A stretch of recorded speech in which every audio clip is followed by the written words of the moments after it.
আসন্ন 2026 সালের ফেব্রুয়ারির প্রথম ভাগে অনুষ্ঠিত হবে ত্রয়োদশ জাতীয় সংসদ নির্বাচন।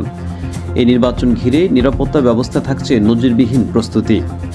নির্বাচন কমিশনের সর্বশেষ বৈঠকে জানানো হয়েছে, ভোটের সময় মাঠে থাকবে প্রায় 1 লাখ সেনা সদস্য। এছাড়াও পুলিশের সদস্য থাকবে 1.5 লাখের বেশি, আর আনসার ভিডিপির সদস্য থাকবে 5.5 লাখ থেকে 6 লাখ পর্যন্ত। সব মিলিয়ে 8 দিন নিরাপত্তা বাহিনীর সদস্যরা মোতায়েন থাকবেন।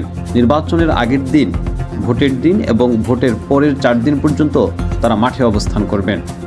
নির্বাচন কমিশনের বৈঠকে আলোচনা হয়েছে ভোট কেন্দ্রে আগুন, ব্যালট পোড়ানো, কালো টাকা ব্যবহার, এমনকি কৃত্রিম বুদ্ধিমত্তা বা আর্টিফিশিয়াল ইন্টেলিজেন্স দিয়ে গুজব ছড়ানোর মতো ঝুঁকি নিয়েও।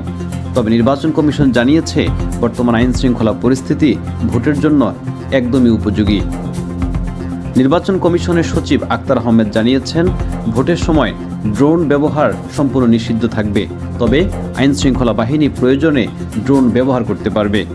এছাড়াও পুলিশের সদস্যরা বডি অন ক্যামেরা ব্যবহার করবেন, যাতে ভোট কেন্দ্রের নিরাপত্তা আরও ঘনিষ্ঠভাবে পর্যবেক্ষণ করা সম্ভব হয়।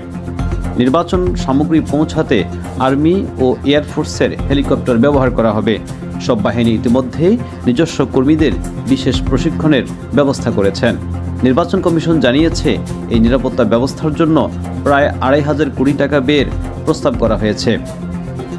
বিশ্লেষকরা বলছেন, আসন্ন ত্রয়োদশ জাতীয় সংসদ নির্বাচনকে শান্তিপূর্ণ, সুষ্ঠু ও নিরাপদ রাখতে সর্বোচ্চ প্রস্তুতি নেওয়ার বিষয়টি অত্যন্ত ইতিবাচক।